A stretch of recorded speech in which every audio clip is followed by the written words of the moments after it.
नमस्कार दोस्तों, स्वागत है आपका हमारे YouTube चैनल पे। तो मित्रों, अभी बीपीएससी का एमसीक्यू जो है एडिटोरियल द्वारा स्टार्ट किया गया है। प्रखर बैच उसका नाम है। तो इस बैच में जो है जितने सभी सब्जेक्ट्स हैं उन सारे सब्जेक्ट्स में एमसीक्यू का जो है वो प्रैक्टिस कराया जा रहा है। तो उसी बैच को आपको हम लोग भी आपको प्रोवाइड कर रहे हैं। तो इसमें जो पहला स्टार्टिंग है वो डे ये 50 डेज़ का प्लान है, 50 दिन का प्लान है। तो इसमें 50 दिन जो है डेली जो है करंट अफेयर्स और एक स्टैटिक सब्जेक्ट का जो है मिला करके करीब 150 क्वेश्चन जो है कराया जाता है एमसीक्यू। ठीक है, 50 करंट अफेयर्स का और 50 जो है 100 जो है वो स्टैटिक पोर्शन का। तो ये मॉडर्न हिस्ट्री में डे 1 का है पीपीटी। इसमें आपको हम करवाएंगे पूरा का पूरा पीपीटी में जो बैच में कराया गया है उसी को हम आपको करवा रहे हैं। तो ये देखिए, आपके लिए बहुत ही महत्वपूर्ण है। ये बीपीएससी 70वीं जो आ रही है उसके लिए काफ़ी ज़्यादा इम्पोर्टेंट है। तो उसके तैयारी में आपको जो है यह एक बहुत ही मजबूत आधार और प्रश्नों को समझने में आपकी जो है वो समझ को विकसित करेगी। ठीक है, तो आइए शुरू करते हैं पहले प्रश्न से। पहला जो प्रश्न है वो कह रहा है कि यूरोपीय कंपनियों का आगमन, जो पहला चैप्टर है उस चैप्टर से है। ठीक है, तो देखिए सबसे पहले जो यूरोपीय कंपनी का आगमन होता है वह पुर्तगाल में। ठीक है, पुर्तगाल का आगमन होता है इंडिया में। उसके बाद डच आते हैं, उसके बाद ब्रिटेन आता है, फिर डेनिश आता है, फिर जो है वह फ्रांस आती है। ठीक है, तो उसके आधार पर प्रश्न दिया गया है, तो वहाँ से हम लोग शुरू करते हैं। ठीक है, तो पहला जो प्रश्न है वह कह रहा है भारत के समुद्री मार्ग में यूरोपीय रुचि के संबंध में निम्नलिखित कथनों पर विचार करें। ठीक है, कह रहा भारत के समुद्री मार्ग में यूरोपीय रुचि, मतलब जो यूरोप के जो लोग आए थे उनके संबंध में कह रहा है कि उनके रुचि में कुछ स्टेटमेंट दिए गए हैं और उस पर कह रहा है विचार करने के लिए। ठीक है, तो पहला स्टेटमेंट कह रहा है 15वीं शताब्दी के यूरोप में पुनर्जागरण की भावना आई थी। तो जब हम लोग विश्व इतिहास पढ़ते हैं तो उसमें देखते हैं कि 15वीं शताब्दी में जो है पुनर्जागरण की भावना आई थी। ये सही बात है। दूसरा कथन कह रहा है कि यूरोपीय अर्थव्यवस्था तेजी से बढ़ रही थी, जिससे समृद्धि और विशाल विलासिता की वस्तुओं की मांग बढ़ रही थी। जो लग्जरियस आइटम था वो बढ़ते। जब इकोनॉमी किसी भी मार्केट की बढ़ती है तो वहाँ पर जो डिमांड होती है ना वो बहुत ज़्यादा इंक्रीज कर जाती है। तो जब डिमांड साइड इंक्रीज करता है तो उस सप्लाई करने के लिए उसको रॉ मटेरियल चाहिए होता है जो उस डिमांड को पूरा कर सकें। और उस डिमांड को पूरा करने के लिए जो उनको मटेरियल चाहिए या उनको जो अर्थव्यवस्था में मांग जो बढ़ती है उसको करने के लिए वो नए नए चीज़ों को जो है वह क्या करना होगा, खोजना होगा। नए नए विलासिता की चीज़ें, जब अर्थव्यवस्था में बहुत ज़्यादा पूंजी बढ़ जाएगी तो लोग क्या करेंगे, लोगों के पास पैसा आएगा तो लोग जो है अपनी सुविधा बढ़ाएंगी। तो उसी की वजह से जो है क्या क्या यूरोपीय लोग जो है विलासिता की मांग जो है उनमें बढ़ती गई। ठीक है, तो इससे क्या हुआ कि वह विभिन्न देशों की यात्राएं करने लगा और वहाँ से जो है देखने लगा कि कहाँ से उसके फ़ायदे की कौन सी चीज़ें जो है वह मिल रही हैं। तीसरा स्टेटमेंट कह रहा है मांस की आपूर्ति में वृद्धि जिसके लिए प्रस्तुति के मसालों की आवश्यकता थी। अब देखिए विलासिता के मतलब मांस और मछली खाना जो है वो लग्जरियस हमेशा से रहा है। तो जब मांस की डिमांड बढ़ेगी तो क्या होता था, सर्द होती है, यूरोप में ज़्यादा ठंड पड़ती है, तो उसकी वजह से क्या होता है कि मांस को बहुत दिनों तक नहीं रखा जा सकता है ना। तो उनको ज़्यादा दिनों तक प्रिजर्व करने के लिए, क्योंकि जो है सब्जियां जल्दी ख़राब हो सकती है पर मांस जो है ज़्यादा दिनों तक रह सकती है, लेकिन उसमें उसको प्रिजर्व, पहले रेफ्रिजरेटर तो नहीं होता था, तो उसको जो है सर्दियों में ज़्यादा दिनों तक रखने के लिए क्या करना होता था, मसाले लगाने पड़ते थे मांस पे। तो उसके लिए जो है मसालों की आवश्यकता बढ़ती गई। ठीक है, तो इसीलिए तीनों ही कथन इसमें क्या है, सही है। चलिए इसका हम लोग देखते हैं, डिस्क्रिप्शन देख लेते हैं। तो देखिए कुस्तुनतुनिया के पतन के पश्चात पूर्व में एशिया से संपर्क टूट चुका था, क्योंकि वहाँ पर जो है वह युद्ध होने लगा था। ठीक है, ये हम लोग विश्व इतिहास में पढ़ते हैं कि जब वहाँ पर युद्ध हो रहा था तो इधर जो है अरबियन जो कंट्री है वो क्या कर दिया था, इस रास्ते को बंद कर दिया था। जब रास्ता बंद किया था तो नई मार्ग का खोज जारी हो गया था, जो आपको यहाँ दिख रहा है। तो ये जो रास्ता था ना, ये रास्ता बंद कर देता है। ठीक है, तो ये जो रास्ता बंद कर देता है ना, तो इससे क्या हुआ, नई मार्ग खोजने लगे, इधर से जाने लगा। तो ये केप ऑफ गुड होप है, यहाँ से इधर जाने लगा, इधर से जाने के लिए जो है मार्ग खोजा जाने लगा। तो जो है कोलंबस क्या गया था, यहाँ पर आया था। तो नए मार्ग खोजा गया। तो पूर्व की वस्तुओं की मांग जो है परंतु मसालों के व्यापार पर इटली का एकाधिकार रहा, क्योंकि इटली यहाँ से आ जा सकता था। ये इटली है, ठीक है, ये इटली है, यहाँ पे ये इटली का एकाधिकार जो है मसालों पर था। सामंती ढांचा टूटने से नए राष्ट्रीय राज्यों का उद्भव हो गया, ठीक है। वाणिज्यवादी नीति को प्रोत्साहन मिला, पुनर्जागरण का काल आया था, नौ परिवहन के क्षेत्र में तकनीकी का विकास हो रहा था, ठीक है। इसीलिए इसका उत्तर क्या हो जाएगा, डी, तीनों ही कथन सही है। दूसरे प्रश्न पे आते हैं। इसमें कह रहा है कि समुद्री मार्ग से भारत आने वाले पहले यूरोपीय कौन थे। तो जो पहले यूरोपीय थे वो कौन थे, पुर्तगाली थे। कब आए थे, 1498 ईस्वी में। डच कब आए थे, तो 1605 ईस्वी में। फ्रेंच कब आए थे, तो 1668 ईस्वी में। ब्रिटिश कब आए थे, तो 1608 ईस्वी में आए थे, ठीक है।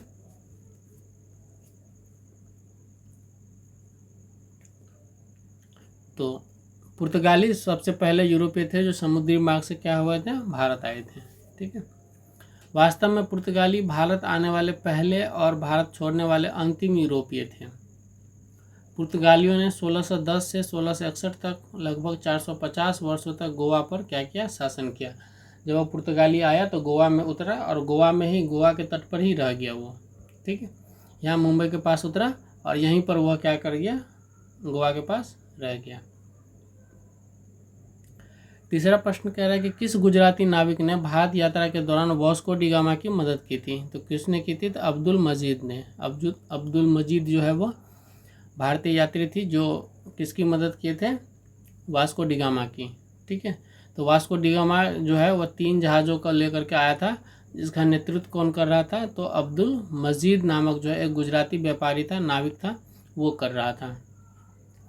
भारत के पश्चिमी तट पर जो है वह कालीकट बंदरगाह पर 3 जहाज पहुंचे थे, ठीक है। ये केरल में कालीकट बंदरगाह है। इसने भारतीय इतिहास की दिशा को गहराई से प्रभावित किया है। यहाँ के बाद जो है काफ़ी ज़्यादा जो है भारतीय इतिहास बदल गई। चौथा प्रश्न है कि वास्को डी गामा पहली बार भारत किस वर्ष आया था। तो वास्को डी गामा जो है पहली बार भारत कब आया था, तो 1498 में आया था। जब कौन लेकर आया था, अब्दुल मजीद। अब्दुल मजीद उसको लेकर के आया था वास्को डी गामा को 1498 में। कब चला था वो, तो 1497 में क्या किए थे, अपनी यात्रा शुरू की थी अफ्रीका से, और पहुंचा कब था, तो 1498 में पहुंचा था। तारीख कौन है, 20 मई, 17 मई भी कहीं कहीं मिलता है, तो 17 से 20 मई के आसपास जो है वह पहुंचा था, ठीक है। तो वास्को डी गामा पहली बार जो है 1498 ईस्वी में भारत आया था। कालीकट के हिंदू शासक कौन था, जमोरीन। उस समय हिंदू शासक था जमोरीन। नाम ये मुसलमान की तरह लगता है लेकिन वो हिंदू शासक था। जमोरीन जो है उसका स्वागत करता है कालीकट के बंदरगाह पर। जमोरीन को यूरोपीय इरादों के बारे में कोई भी जानकारी नहीं थी कि यह क्यों आ रहा है, नहीं आ रहा है, इसकी वह कोई भी जानकारी नहीं थी कि इसकी मंशा क्या है आने की।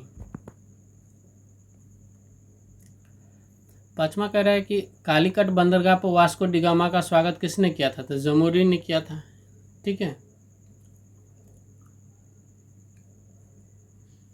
तो हिंदू शासक जमोरीन ने कालीकट बंदरगाह पर वास्को डी गामा का स्वागत किया था। वास्को डी गामा ने कुल 3 बार भारत का दौरा किया।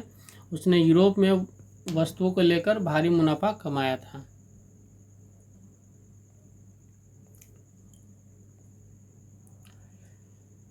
छठा है कि वास्को डी गामा को यूरोपीय बाजार में किस वस्तु को बेचकर भारी मुनाफा हुआ था। तो काली मिर्च वह सबसे ज़्यादा बेचा था, उससे जो है बहुत ही ज़्यादा मुनाफा हुआ था। क्यों, क्योंकि काली मिर्च जो है वो मांस को बहुत ही ज़्यादा प्रिजर्व करके रखता है, ठीक है, मतलब उसको संरक्षित करके रखता है, और औषधि बनाने में भी उसके जो है बहुत सारे गुण है काली मिर्च का, ठीक है। लगभग 60 गुण जो है वह रोगों में काम आता है। ब्लैक पेपर, इसको काला सोना भी कहा जाता है, ब्लैक गोल्ड भी कहा जाता है, ठीक है। काली मिर्च को काला सोना भी कहा जाता है। तो वास्को डी गामा के लिए काली मिर्च जो है वह सबसे अधिक लाभदायक वस्तु थी। यूरोप में समृद्धि बढ़ने से विलासितापूर्ण उत्पादों की मांग में वृद्धि हुई थी, ठीक है। मांस उत्पादन में तेजी से वृद्धि के कारण संरक्षण के लिए मसालों की आवश्यकता होती है। 7वां प्रश्न कह रहा है कि भारत में पहला पुर्तगाली वायसराय कौन था।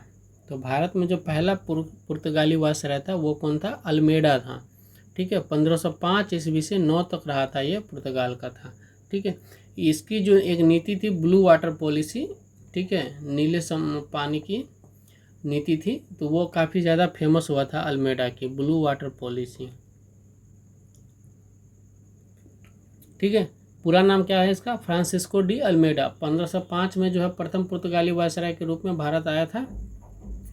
अल्बुकर्क जो है इसने भारत में पुर्तगाली साम्राज्य का वास्तविक संस्थापक माना था। ठीक है, माना जाता है।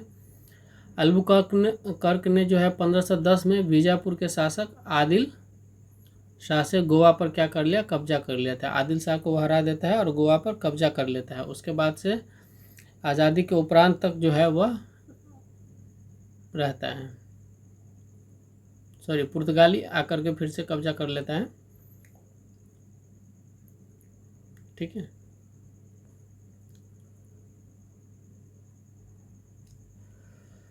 आठवां प्रश्न कह रहा है कि निम्न में से क्या भारत में पुर्तगालियों का प्रभाव दर्शाता है? ठीक है। तो पहला कथन है इसमें भारत में ईसाई धर्म का प्रसार। दूसरा कथन है भारत में प्रिंटिंग प्रेस का विकास। तीसरा कह रहा है कि गोथिक कला का प्रवेश। ठीक है, गोथिक कला यानी स्थापत्य कला। ठीक है। भारतीय सूती वस्त्रों को यूरोपीय बाजार में व्यापकता से फैलाना। पांचवा तंबाकू। छठा आलू। सातवां संतरा। अब कूट का प्रयोग करना है। ठीक है। तो भारत में निम्न में से क्या जो है पुर्तगालियों का प्रभाव दर्शाता है? इसमें से क्या क्या जो है पुर्तगाली करता था? तो देखिए, इसमें सारे के सारे जो है वो पुर्तगाली करते थे। पुर्तगाली जो है तंबाकू, आलू, संतरा लेकर के आता है। पुर्तगाली जो है सूती वस्त्रों का व्यापार जो है वह भारत में फैलाता है। ठीक है। गोथी कला, स्थापत्य कला का भी, प्रिंटिंग प्रेस का भी और ईसाई धर्म का प्रसार भी करता है। तो 1 2 3 4। ठीक है। सूती वस्त्रों का जो यूरोपीय बाजार में व्यापकता से फैलाना है वो ब्रिटिश डच करता है, न कि पुर्तगाली करता है। ठीक है। तो ये उसको छोड़ देते हैं, ये नहीं होगा, 4 नहीं होगा, बाकी 1 2 3 4 5 6 और 7 होगा, 4 को छोड़ करके। ठीक है। 1 2 3 5 6 7। ठीक है। तो पुर्तगालियों का प्रभाव कहाँ का रहता था? भारत में ईसाई धर्म का प्रसार होता है। तंबाकू, मूंगफली, आलू, मक्का, लीची, संतरा, काजू आदि फसलों का उत्पादन का जो है वह भारत में प्रारंभ करता है। और भारत में प्रिंटिंग प्रेस का विकास भी पुर्तगालियों के द्वारा होता है।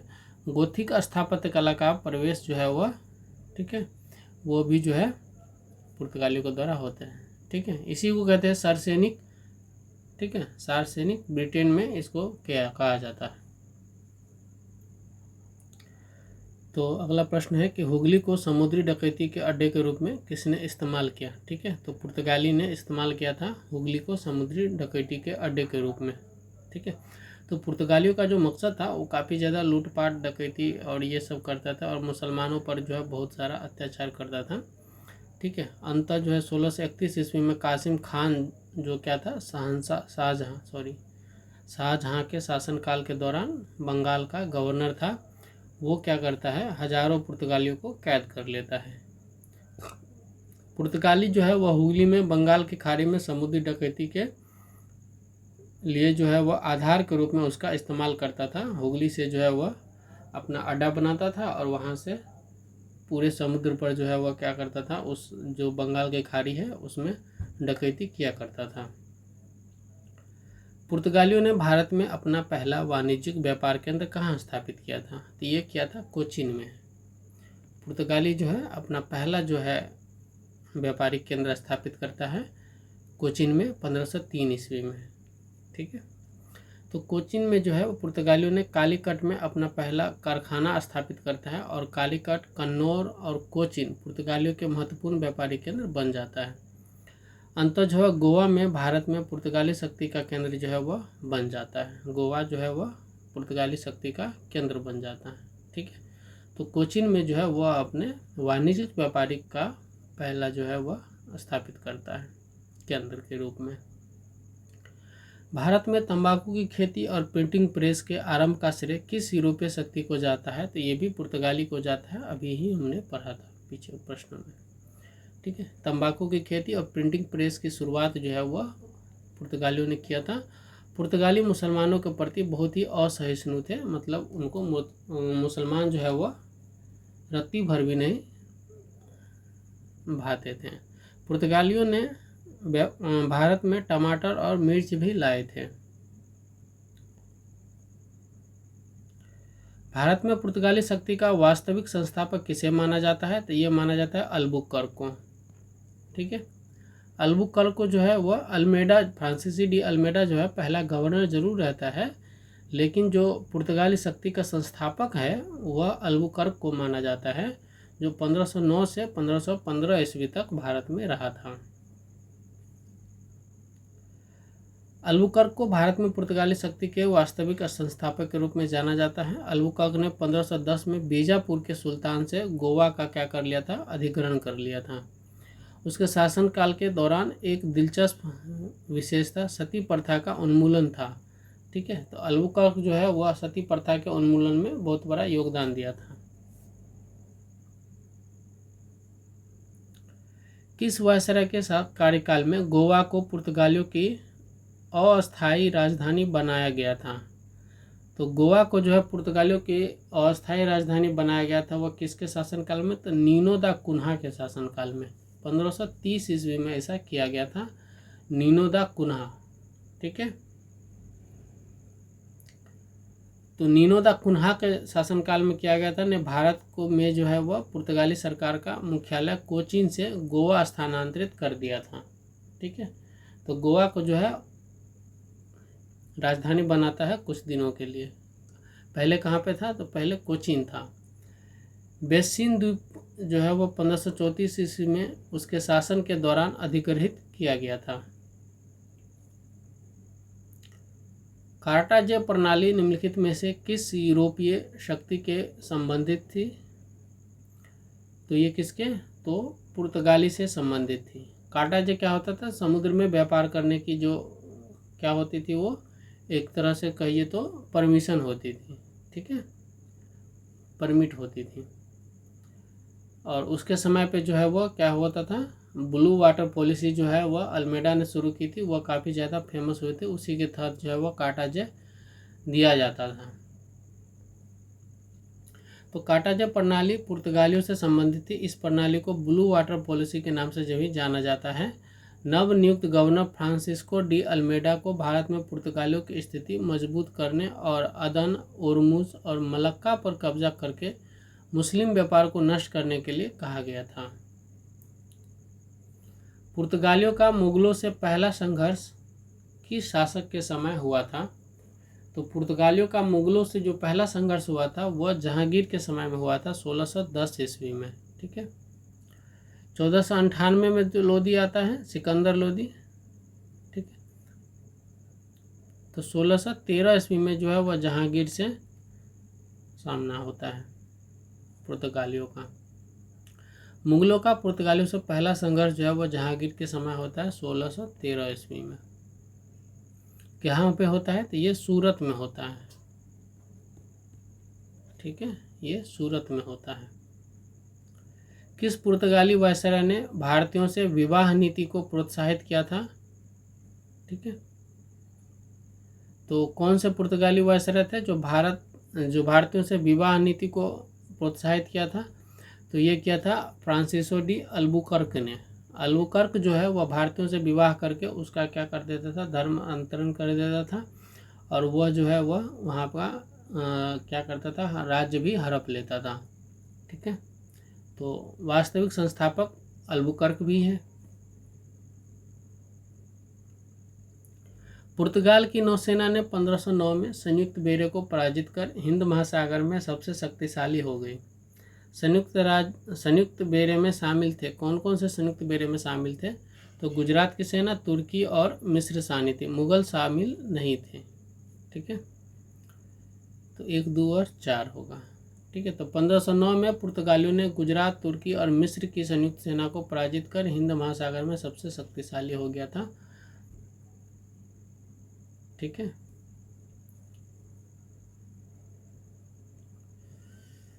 चलिए, कह रहे पुर्तगालियों द्वारा गोवा में धार्मिक न्यायालय की स्थापना किस वर्ष की गई थी? तो पुर्तगालियों द्वारा जो है वो गोवा में धार्मिक न्यायालय की स्थापना की गई थी। कब की गई थी? तो वो की गई थी 1560 ईस्वी में। तो गोवा में ईसाई धार्मिक न्यायालय की स्थापना पुर्तगालियों द्वारा 1560 ईस्वी में की गई थी। उद्देश्य इसका क्या था? तो ईसाई धर्म विरोधियों को दंडित करना था। पुर्तगालियों के पतन के कारणों में निम्न में क्या सम्मिलित है?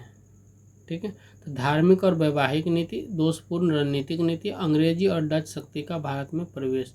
तो ये तीनों ही कारण इसमें सही हैं। तो पुर्तगालियों के पतन के निम्न बिंदु महत्वपूर्ण हो सकते हैं क्या? तो एक तो धार्मिक और वैवाहिक नीति भी थी। अब हमेशा तो विवाह करके यदि संबंध स्थापित करेगा तो वो संभव नहीं है, ठीक है ना। तो दोषपूर्ण राजनीतिक नीति था। अंग्रेजी और डच शक्ति का भारत में प्रवेश था, ठीक है। ब्राज़ील की खोज के बाद पुर्तगालियों का पश्चिम की ओर झुकाव, ठीक है। तो पश्चिम की ओर झुकाव जो है वह पुर्तगालियों को पश्चिम में भी, तो ब्राज़ील में भी जो है काफ़ी मसाले उपजाए जाते हैं, तो वहाँ पर जो है उनका झुकाव हो गया। उसने वहाँ पर जो है पुर्तगाली क्या किया, अपने व्यापार को स्थापित करने लगा, तो इसलिए भारत पर पकड़ जो है उसका कमज़ोर हो गया था। भारत छोड़ने वाली अंतिम यूरोपीय शक्ति कौन थी? तो सबसे अंतिम में पुर्तगाली ही जाता है, 1961 में जाता है, जब इंडियन नेवी जो है उसको सरेंडर करवाती है भारतीय आर्मी। पुर्तगाली जो है वह भारतीय शक्तियों में, यूरोपीय शक्तियों में भारत छोड़ने वाले अंतिम व्यक्ति थे। 1961 में भारत सरकार ने पुर्तगालियों से गोवा को अपने नियंत्रण में ले लिया। पुर्तगाली समुद्री मार्ग से भारत आने वाले पहले यूरोपीय भी थे, ठीक है। गोवा के पुर्तगाली गवर्नर जनरल के संबंध में निम्न में से कह रहा है कि कथनों पर विचार करिए। तो पहला कथन कह रहा है कि मैनुअल एंटोनियो वासालो ई सिल्वा 1947 में गोवा के पुर्तगाली गवर्नर जनरल थे, ठीक है। दूसरा कथन कह रहा है कि जोस फेरेरा बोसा 1961 में गोवा के गवर्नर जनरल थे। तो कह रहे कौन से इसमें सही है? तो इसमें जो सही होंगे वो दोनों ही कथन इसमें सही है, गलत हैं, ठीक है। दोनों ही कथन क्या है, गलत हैं। मैनुअल एंटोनियो वासालो ई सिल्वा जो है 1961 में गोवा के गवर्नर जनरल बने थे, जबकि जोस फरेरा जो है 1947 में थे, ठीक है।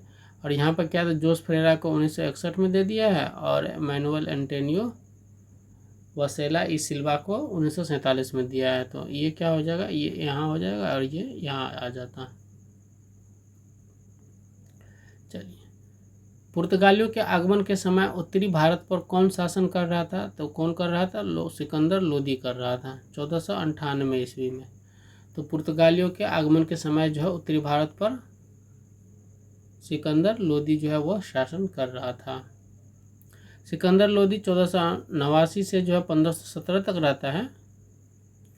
पुर्तगालियों के आगमन के समय दिल्ली समेत लगभग संपूर्ण उत्तरी भारत पर जो है वह शासन कर रहा था, ठीक है। अगले पे चलते हैं। अब किस पुर्तगाली शासन ने भारत से व्यापार पर नियंत्रण स्थापित करने के लिए समुद्री मार्ग खोजने का आदेश दिया था? तो डॉम हेनरिक ने दिया था। किसने? डॉम हेनरिक ने। तो पुर्तगाली शासक था वह जो है वह भारत से जो है व्यापार पर नियंत्रण स्थापित करने के लिए जो है समुद्री मार्ग खोजने का जो है वह आदेश दिया था। तो पुर्तगाली शासन डॉम हेनरी ने भारत से व्यापार पर नियंत्रण स्थापित करने के लिए समुद्री मार्ग खोजने का आदेश दिया था। डॉम हेनरी की खोज में रुचि के कारण हेनरी द नेविगेटर भी उसको कहा जाता है, ठीक है। तो डॉम हेनरी को हेनरी द नेविगेटर भी कहा जाता है। वास्को डी गामा किस वर्ष गवर्नर जनरल बनकर भारत आया था? तो वास्को डी गामा जो है 1524 में गवर्नर जनरल बनकर जो है भारत आया था, ठीक है। तो वास्को डी गामा किस वर्ष गवर्नर जनरल बनकर भारत आया था? 1524 में। 1498 में जो है वह भारत का रास्ता खोजा था, 97 में निकला था, ठीक है। तो वास्को डी गामा 3 बार जो है 1498, 1502 और 1524 में भारत आया था। वास्को डी गामा तीसरी बार भारत आया था 1502 में पुर्तगाली गवर्नर जनरल बन करके, ठीक है। दिसंबर 1524 ईस्वी में उसकी मृत्यु भारत में ही हो गई। उसे कोचीन में दफनाया गया है। वास्को डी गामा की दूसरी भारत यात्रा के संबंध में निम्नलिखित कथनों पर विचार करना है। दूसरी भारत यात्रा कब हुई थी? 1502 ईस्वी में हुई थी, जबकि यहाँ पर कह रहा है कि 1504 ईस्वी। तो ये कथन गलत है। ठीक है। इसके परिणाम स्वरूप कालीकट, कोचीन और कन्नानौर में व्यापारिक केंद्रों की स्थापना हुई थी। तो ये सही है। तो कालीकट में तो प्रारंभिक हुआ था, इसके बाद 1503 में हुआ था कोचीन में। कन्नानौर में कब हुआ था? 1505 ईस्वी में हुआ था। तो कह रहे कौन सा कथन गलत है? तो पहला कथन तो इसमें गलत है, तो ए केवल एक इसका आंसर हो जाएगा ए। ठीक है। तो भारत में पुर्तगाली सत्ता के वास्तविक संस्थापक माने जाते हैं। ठीक है। बीजापुर से गोवा तक कब्जा किया था कब? तो 1510 ईस्वी तक। 1510 में मुगलों के साथ जो है संघर्ष हुआ था। ठीक है। भारत की मूल निवासी के साथ विवाह करने की नीति शुरू किया था। मुसलमानों को सताया और अपने प्रभाव क्षेत्र में सती प्रथा पर क्या कर दिया था? प्रतिबंध लगा दिया था। ठीक है, माफ करिएगा, अच्छा ये क्वेश्चन ही है। ठीक है। तो कह रहा है इसमें से कौन सा कथन जो है वह सही है? तो इसमें से कौन सा कथन सही है? पहला सही है, दूसरा सही है। भारत में पुर्तगाली सत्ता के वास्तविक संस्थापक माने जाते हैं, ये सही है। बीजापुर से गोवा जो है 1510 में ले लेता है, ये भी सही है। 1510 में मुसलमानों के साथ संघर्ष हुआ था, तो ये गलत है, वहाँ पे हिंदू राजा था। भारत की मूल निवासी के साथ विवाह करने की नीति अपनाए थे, तो ये सही है। मुसलमानों को सताया और अपने प्रभाव क्षेत्र में जो सती प्रथा को बंद किया, तो ये भी सही है। ठीक है। तो 1, 2, 4, 5 जो है वो सही है। 1, 2, 4, 5 जो है इसके लिए उत्तर हो जाएगा इसका डी। कौन सा कथन कह रहा है कि इसमें, अच्छा यहाँ ऑप्शन दिया है, तो कथन 3 जो है वो गलत था। ठीक है। मुगलों के साथ पहला संघर्ष किसके साथ होता है? जहांगीर के काल में होता है, 1613 ईस्वी में। तो कथन 1, 3, 4, 5 सभी सही हैं।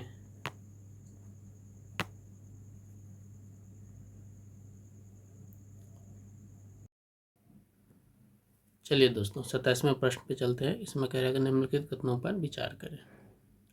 पहला कथन कह रहा है कि 1532 में नीनो डी कुन्हा ने राजधानी कोचीन से गोवा स्थानांतरित कर दी। ठीक है। दूसरा कह रहा है कि दीव बेसिन के राजा बहादुर शाह से पुर्तगालियों के कब्जे में आ गए। तीसरा कह रहा है कि बहादुर शाह पुर्तगालियों के साथ बातचीत करते समय 1535 में दीव में मारे गए। ठीक है। तो इसमें से कह रहा है कि कौन सा कथन जो है वो गलत है, गलत कथन चुनना है। तो पहला कथन गलत है। पहला कथन क्या कह रहा है कि 1532 में नीनो डी कुन्हा ने राजधानी कोचीन से गोवा कर दी, तो ये गलत है, ये 1530 में ही कर दिया था। ठीक है। दूसरा कथन सही है, दीव और बेसिन जो है गुजरात के राजा बहादुर शाह से पुर्तगालियों के कब्जे में आ गए। ठीक है। ये भी कथन क्या है? गलत। चलिए देख लेते हैं। कथन 1 गलत है, क्योंकि नीनो डी कुन्हा ने 1530 में जो है वह राजधानी जो है वह कोचीन से गोवा स्थानांतरित कर दिया था। और दूसरा कथन तो सही है ही। तीसरा कथन है कि भी गलत है, बहादुर शाह की मृत्यु जो है 1537 में हुई थी, तो ये भी कथन क्या है? गलत है। तो 1 और 3 वाले जो है ये हमारे आंसर हो जाएंगे। 1 और 3 जो है गलत कथन है और यही हमारे उत्तर होंगे। 28 में चलते हैं। निम्नलिखित में से कौन सा कारक भारत में पुर्तगाली शक्ति के पतन के लिए जिम्मेदार नहीं है? तो पहला कह रहा है कि पुर्तगाली वर्चस्व को चुनौती देने वाली अंग्रेजी और डच वाणिज्यिक महत्वाकांक्षाओं का उदय। ठीक है, ये तो एक जिम्मेदार है ही। पुर्तगाली उपनिवेशीकरण की महत्वाकांक्षाओं को का पूर्व की ओर मलाय द्वीप समूह की ओर मोड़ना। सी में कह रहे हैं कि व्यापक भ्रष्टाचार, लालच और स्वार्थ के साथ साथ चोरी और गुप्त व्यापार प्रथाएं। डी में कह रहा है कि जूसेइट मिशनरियों की गतिविधियों से उत्पन्न राजनीतिक भय और उत्पीड़न के प्रति घृणा। ठीक है। तो इसका जो उत्तर हो जाएगा वो क्या हो जाएगा? उत्तर वो बी हो जाएगा, पुर्तगाली उपनिवेशीकरण की महत्वाकांक्षाओं का पूर्व की ओर मलाय द्वीप समूह की ओर मोड़ना। ठीक है। विकल्प बी जो है गलत है। इसमें हमको चुनना कौन था, कौन सा जिम्मेदार नहीं कारक है, तो वो चुनना था। तो मलाय की द्वीप समूह की ओर जो है वो मोड़ना जो है ये एक कारण नहीं है, बाकी सारे जो है सही कारण है। ठीक है। तो ब्राज़ील की खोज के कारण जो है पुर्तगाली उपनिवेशीकरण की महत्वाकांक्षा किधर चला गया? पश्चिम की ओर मुड़ जाना जो है वह पतन का एक कारण था, न कि मलाय द्वीप समूह की ओर था। 29 नंबर में देखते हैं। निम्नलिखित में से कौन ब्लू वाटर पॉलिसी से संबंधित था, जिसका उद्देश्य यूरोपीय शक्ति को हिंद महासागर का स्वामी बनाना था? ठीक है, तो कौन था? फ्रांसिस्को डी अल्मीड़ा था। इसका उद्देश्य क्या था कि हिंद महासागर का क्या था? स्वामी बने, ये था। ठीक है, फ्रांसिस्को डी अल्मीड़ा ने ब्लू वाटर पॉलिसी जो है वो क्या की थी? पेश की थी। और इसका उद्देश्य क्या था कि हिंद महासागर के व्यापार मार्ग को नियंत्रित करना था। इसने जो है पुर्तगालियों को अपनी शक्ति को मजबूत करने में क्या की?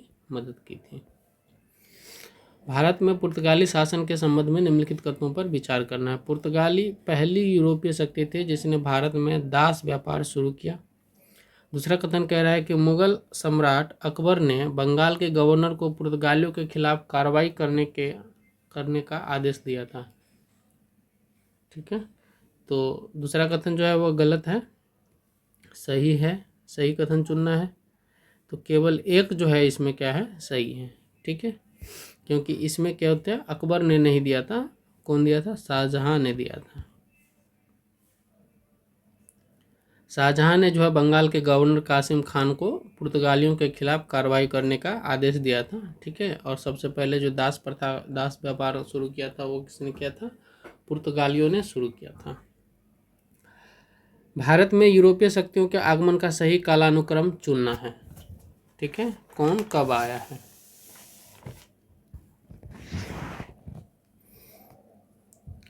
तो पहला कह रहा है इसमें कि अंग्रेज कब आता है? ये 1608 ईस्वी में आता है। डच कब आता है? 1605 में आता है। फ्रांसीसी 1668 में आती है।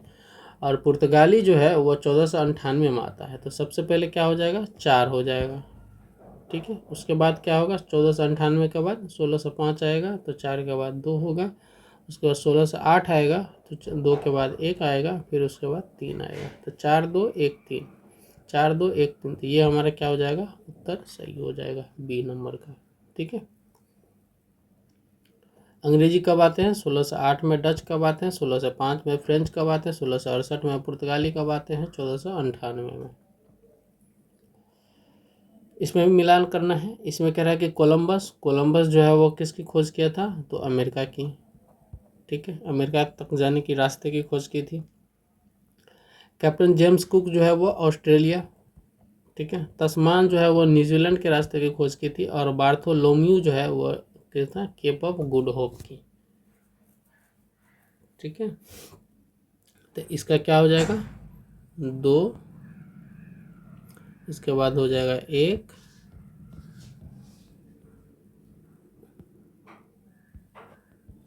2 1 4 3, 2 1 4 3, तो इसका उत्तर हो जाएगा बी। माफ कीजिएगा।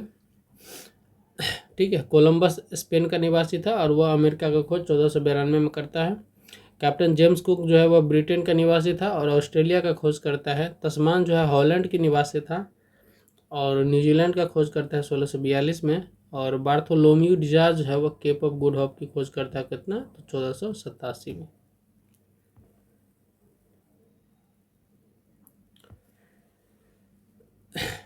तैंतीस में कह रहा है कि जब तक आप अब समुद्री प्रभुत्व रखते हैं आप भारत पर नियंत्रण रखेंगे, और यदि आप ऐसी शक्ति नहीं रखते हैं तो आपको समुद्री तट पर किला उपलब्ध नहीं होगा।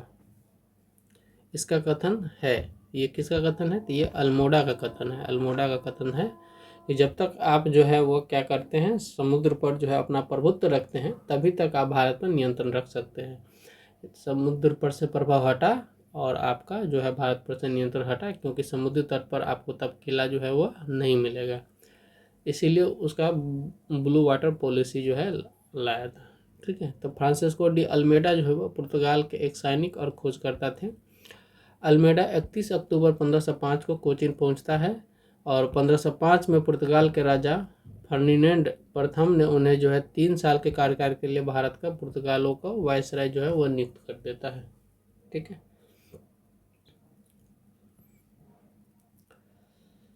वह अंग्रेज व्यापारी जो पुर्तगालियों के कैद से भागकर अंग्रेजी कंपनी का सलाहकार बन गया था, कौन सा? तो रॉल्फ फिच था। 1591 में जो है वह क्या कर गया था? पुर्तगालियों के कैद से निकल गया था और फिर उसके बाद जो है वह अंग्रेजी कंपनी का जो है सलाहकार बन गया था, रॉल्फ फिच। तो रॉल्फ फिच जो है वह लंदन का एक व्यापारी था जिसने 16वीं शताब्दी के दौरान भारत की यात्रा की थी। सर थॉमस रो जहांगीर के दरबार में जेम्स प्रथम के राजदूत के रूप में आए थे। और पीटर मुंडी भी एक अंग्रेज व्यापारी थे जो शाहजहां के शासनकाल के दौरान यहाँ आए थे। निम्नलिखित में से किस ब्रिटिश अधिकारी ने स्वाली में पुर्तगालियों को हराया? तो स्वाली में जो किसने हराया? थॉमस बेस्ट ने हराया था। ठीक है, स्वाली में जो है पुर्तगालियों को किसने हराया था? थॉमस बेस्ट ने। तो ये सूरत में है, स्थित है, सूरत के पास में स्थित है। 1612 ईस्वी में जो है ये युद्ध हुआ था। देखिए, तो कैप्टन थॉमस बेस्ट ने सूरत में सब पुर्तगालियों को हराया था। और प्रभावित होकर जो है जहांगीर ने 1613 की शुरुआत में सूरत में एक कारखाना स्थापित करने के लिए अंग्रेजों को अनुमति दे दी। थॉमस रो को कई विशेषाधिकार प्राप्त हुए जिनमें आगरा, अहमदाबाद और ब्रोच में कारखाने स्थापित करने की अनुमति मिली थी। देखिए, जब पुर्तगाली आया था ना, तो शुरू में पुर्तगाली जो है दे दिया गया था परमिट, लेकिन उसकी जब उपद्रव बढ़ने लगी तो भारतीय राजाओं जितने भी थे, जो मुगल राजा थे, जहांगीर वगैरह से परेशान होने लगे। और चूंकि पुर्तगालियों के पास जो है नाविक शक्ति जो है, समुद्री शक्ति बहुत ही अच्छी थी, तो वो उनसे लड़ नहीं पाते थे समुद्र में। तो जब अंग्रेज आते हैं तो अंग्रेज जो है उसका मुकाबला कर लेते हैं। तो इसी से खुश होकर के जो जहांगीर क्या करते हैं कि उसको जो है अनुमति दे देता है। तब वो समझता है कि नहीं, पुर्तगालियों को हराया जा सकता है और इसमें अंग्रेजों के साथ मिलकर किया जा सकता है। ठीक है, तो इसीलिए जो है जहांगीर जो है उससे प्रभावित हो जाता है। जब सूरत में जो है कैप्टन थॉमस बेस्ट जो है हरा देता है पुर्तगाली को, तो जहांगीर प्रभावित होकर जो है सूरत में कारखाना स्थापित करने के लिए अंग्रेजों को अनुमति दे देता है।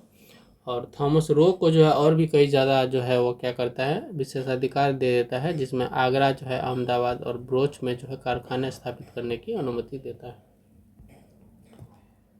तो निम्नलिखित में से कौन प्रथम कर्नाटक युद्ध का तत्कालिक कारक था? तो एंग्लो फ्रेंच प्रतिद्वंद्विता, ऑस्ट्रेलियाई उत्तराधिकार युद्ध, कर्नाटक उत्तराधिकार के मुद्दे, ब्रिटिशों द्वारा फ्रांसीसी जहाज़ों पर कब्जा। ठीक है, तो कह रहा तत्कालिक कारण कौन था? तो तत्कालिक कारण कौन था? तो ब्रिटिशों द्वारा फ्रांसीसी जहाज़ों पर कब्जा जो है वह तत्कालिक कारक था। ठीक है, तो बार्नेट के नेतृत्व में अंग्रेजी नौसेना द्वारा फ्रांसीसी जहाज़ों पर कब्जा करने से फ्रांसीसी भड़क उठे थे और फ्रांसीसियों ने 1746 में मद्रास पर कब्जा करके जवाबी कार्रवाई की थी। इसके साथ ही पहला कर्नाटक युद्ध भी हुआ था। ब्रिटिश शासन के दौरान भारत का कौन सा क्षेत्र अफीम और सोरा के उत्पादन के लिए प्रसिद्ध था? तो वो था बिहार। बिहार जो है वो अफीम और सोरा के उत्पादन के लिए बहुत ही प्रसिद्ध था। ठीक है, तो बिहार अफीम और नमक के उत्पादन के लिए प्रसिद्ध था। यूरोपियनों को बिहार से सर्वोत्तम सोरा और अफीम प्राप्त होती थी। मुजफ्फरपुर, वैशाली आदि जिलों सहित वर्तमान बिहार जो है, उत्तर बिहार जो है, अफीम उत्पादन के महत्वपूर्ण क्षेत्र बन गए थे। निम्नलिखित यूरोपीय लोगों में से कौन स्वतंत्रता पूर्व भारत में व्यापारी के रूप में आने वाले अंतिम थे? ठीक है, तो भारत में जो सबसे अंतिम आए थे वो फ्रेंच आए थे 1668 में, जो आज़ादी से पहले आए थे। ठीक है, फ्रेंच जो है स्वतंत्रता पूर्व भारत में व्यापारी के रूप में आने वाले अंतिम यूरोपीय फ्रांसीसी थे। फ्रांसीसी ईस्ट इंडिया कंपनी की स्थापना 1664 में प्रसिद्ध मंत्री कोलबर्ट के सहयोग से की गई थी। ठीक है, इसका गठन जो है लुई 14वां जो है के शासनकाल के दौरान हुआ था। पांडिचेरी भारत में फ्रांसीसी शक्ति का केंद्र बन गया था। अभी भी जब आप पांडिचेरी जाएंगे तो आपको लगेगा कि हम फ्रांस में ही आ जाएंगे, क्योंकि पूरे के पूरे कॉलोनी जो है वो फ्रांस के तर्ज पर ही बसाया गया है वहाँ पे। किस यूरोपीय शक्ति ने मसालों के स्थान पर वस्त्रों के आयात को प्राथमिकता दी? तो ये था डच। डच जो है ऐसी यूरोपीय कंपनी थी जो मसालों के स्थान पर वस्त्रों को जो है क्या किया, प्राथमिकता देने लगा, क्योंकि भारतीय सूती जो है वो बहुत ही मुलायम और होते थे और इसका यूरोप में बहुत ज़्यादा मांग था। तो डच लोगों ने मसालों के स्थान पर वस्त्र व्यापार को महत्व दिया। डच ईस्ट इंडिया कंपनी की स्थापना 1602 में हुई थी। डच लोगों ने अपने आगमन के बाद मसूलीपट्टनम में अपना पहला कारखाना स्थापित करता है। बेदरा का युद्ध किसके बीच लड़ा गया था? तो फ्रेंच और अंग्रेजी शासन के विरुद्ध, अंग्रेजी पुर्तगाल, डच और अंग्रेजी के बीच। तो डच और अंग्रेजी के विरुद्ध लड़ा गया था कब? 1759 ईस्वी में। ठीक है। तो बेदरा का जो युद्ध हुआ था वो डच और अंग्रेजों के बीच हुआ था 1759 ईस्वी में। तो बेदरा का युद्ध डच और अंग्रेजों के बीच लड़ा गया था। डचों द्वारा व्यापार की जाने वाली सबसे महत्वपूर्ण वस्तुएं कौन थी? रेशम, कपास, नील, चावल और अफीम थी। बेदरा की लड़ाई के बाद डच भारत छोड़कर इंडोनेशिया चले गए थे और वहां पर मसालों पर फोकस किया था। जब इंग्लैंड में ब्रिटिश ईस्ट इंडिया कंपनी की स्थापना हुई तो मुगल सम्राट कौन था? तो उस समय मुगल सम्राट अकबर था, लेकिन जब वहाँ से यहाँ आता है तो अकबर की जो है वो डेथ हो जाती है और तब तक जो है वह जहांगीर बन के रहता है। ठीक है। तो जब ईस्ट इंडिया कंपनी की स्थापना होती है ब्रिटिश में, इंग्लैंड में, तो तब जो है वहाँ के कौन थे? तो अकबर थे। यानी कि 31 दिसंबर 1600 ईस्वी में अकबर 1605 में जो है वह मृत्यु हो जाती है। ठीक है। और अंग्रेज आता है 1608 में, तब तक जो है वह जहांगीर यहाँ का राजा बन चुका होता है। तो इस समय अकबर मुगल सम्राट था। ब्रिटिश ईस्ट इंडिया कंपनी की स्थापना 31 दिसंबर 1600 को हुई थी। महारानी एलिजाबेथ प्रथम ने कंपनी को विशेष व्यापार के अधिकार के साथ एक चार्टर क्या किया था? जारी किया था। शुरुआत में एकाधिकार 15 साल का एकाधिकार दिया गया था कि 15 साल तक जो है आप क्या कर सकते हैं? व्यापार कर सकते हैं। ठीक है। अगले में देखते हैं कि कह रहा है कि ईस्ट इंडिया कंपनी के किस गवर्नर को औरंगजेब ने निर्वासित किया था? तो सर जॉन चाइल्ड को जो है औरंगजेब ने निर्वासित कर दिया था 1688 ईस्वी में। ठीक है। तो सर जॉन चाइल्ड को औरंगजेब ने निर्वासित कर दिया था। सर जॉन चाइल्ड भी मुगल बादशाह औरंगजेब के साथ युद्ध में शामिल हो गया। 1717 में मुगल बादशाह फर्रुखसियर ने कंपनी का मैग्ना कार्टा नामक एक फरमान जारी किया, जिसमें कंपनी को बड़ी संख्या में व्यापारिक रियायतें दी गईं। इंग्लैंड के राजा चार्ल्स द्वितीय ने पुर्तगाली राजकुमारी कैथरीन ऑफ ब्रगांजा से किस वर्ष विवाह किया? ठीक है। तो ये 1661 में विवाह किया था बम्बई। तो उसको बम्बई जो है वह दहेज में दे दिया गया था। इंग्लैंड को बम्बई जो है वह दहेज में मिल गया था। ठीक है। तो राजा चार्ल्स द्वितीय ने 1661 में पुर्तगाली राजकुमारी कैथरीन ब्रिगांजा के साथ विवाह किया था और पुर्तगालियों ने जो 1662 में दहेज के रूप में बॉम्बे जो द्वीप जो है वह अंग्रेजों को उपहार में दे दिया। कंपनी ने पूर्वी भारत में अपना पहला कारखाना हरिपुर, बालासोर, उड़ीसा में स्थापित किया था। 1664 ईस्वी में फ्रांसीसी ईस्ट इंडिया कंपनी की स्थापना किसके प्रयास से हुई थी? ये कोलबर्ट के प्रयास से हुई थी। किसके प्रयास से? कोलबर्ट के प्रयास से हुई थी। तो प्रसिद्ध मंत्री कोलबर्ट की मदद से फ्रांसीसी ईस्ट इंडिया कंपनी का गठन किया गया। इसका गठन जो 1664 में लुई 14वां के शासनकाल के दौरान हुआ था। पांडिचेरी भारत में फ्रांसीसी शक्ति का केंद्र था। ठीक है। भारत में फ्रांसीसी फैक्ट्री कहाँ स्थापित हुई थी? तो ये सूरत में 1668 में स्थापित की गई थी सबसे पहले। तो पहला जो फ्रांसीसी कारखाना सूरत में स्थापित किया गया था 1667 में। फ्रैंकोइस कायरन जो है वह सूरत में एक कारखाना स्थापित करने के लिए भारत के लिए एक अभियान का नेतृत्व किया था। 1673 में जो है वह फ्रांसीसी ने बंगाल के मुगल सूबेदार शाइस्ता खान से कलकत्ता के पास जो है वह चंद्रनगर में एक टाउनशिप स्थापित करने की अनुमति प्राप्त की थी। वह पहला यूरोपीय कौन था जिसने क्षेत्रों को हासिल करने के लिए भारतीय राजाओं के आंतरिक मामलों और प्रतिद्वंदिता में हस्तक्षेप करने की नीति शुरू की थी? तो वो कौन था? वो था डुप्ले।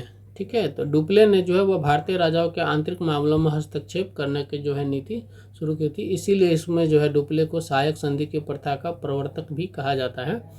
और उसने जो है सूबेदार के खर्च पर जो है वह हैदराबाद में फ्रांसीसी सेना जो है वह तैनात कर दी थी। फोर्ट लुइस का निर्माण फ्रांसीसियों द्वारा कहाँ किया गया था? तो ये किया गया था पांडिचेरी में। ठीक है। तो पांडिचेरी में जो है वह फोर्ट लुइस का कारखाना जो है किया गया था 1954 में। फ्रांसीसियों द्वारा कहाँ किया गया था? तो पांडिचेरी में किया गया था। ठीक है।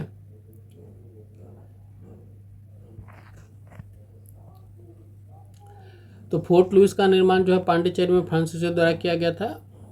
वलीकोंडापुरम यानी कि जो उस समय जो है बीजापुर के सुल्तान के अधीन था, कि गवर्नर शेर खान लोदी ने जो है फ्रैंकोइस मार्टिन को बसने के लिए एक जगह दी। पांडिचेरी की स्थापना जो है वह 1674 में हुई थी। उसी वर्ष फ्रैंकोइस मार्टिन ने कैरन की जगह फ्रांसीसी गवर्नर के रूप में पदभार संभाला था। पांडिचेरी का पहला फ्रांसीसी गवर्नर कौन था? तो पहला जो फ्रांसीसी गवर्नर था वो कौन था? वो था फ्रैंकोइस मार्टिन। ठीक है, तो पांडिचेरी का पहला फ्रांसीसी गवर्नर कौन था? फ्रैंकोइस मार्टिन था। और कर्नाटक नाम यूरोपीय लोगों द्वारा जो है कोरोमंडल तट और उसके भीतरी इलाकों को दिया गया था। 1740-63 के दौरान जो अंग्रेजों और फ्रांसीसियों के बीच 3 कर्नाटक युद्ध लड़े गए थे। ठीक है, किस कर्नाटक युद्ध के दौरान जो है डुप्ले को वापस फ्रांस बुला लिया गया था? ये था तृतीय कर्नाटक युद्ध जो 1759 में हुआ था। उसके दौरान जो है वह उसके बाद जो है वह डुप्ले को वापस बुला लिया गया था। ठीक है, 16 जनवरी 1761 को आत्मसमर्पण करने से पहले लाली ने 8 महीने तक पांडिचेरी की बहादुरी से रक्षा की। तीसरा युद्ध पेरिस की शांति संधि 1763 के साथ समाप्त हुआ, जिसके तहत पांडिचेरी और चंद्रनगर फ्रांस को वापस कर दिया गया, लेकिन वे वहां केवल व्यापारी गतिविधियां कर सकते थे। कलकत्ता शहर का जनक किसे माना जाता है? तो जॉब चार्नोक को कलकत्ता शहर का जनक माना जाता है। ठीक है, तो जॉब चार्नोक को कलकत्ता शहर का जनक माना जाता है। 1690 में कलकत्ता का स्थापना होता है। वह ब्रिटिश ईस्ट इंडिया कंपनी का एजेंट है। जो सुल्तानती गांव जो है उसमें 3 गांव था, उसमें जो है वह फैक्ट्री स्थापित करता है और उसको किले के रूप में बदल देता है, जिसमें से 3 गांव थे। एक तो सुल्तानती था, एक गोविंदपुर था, एक कलिकत्ता था। ठीक है, उसको बदल करके पूरा का पूरा कोलकाता रीजन बना दिया जाता है।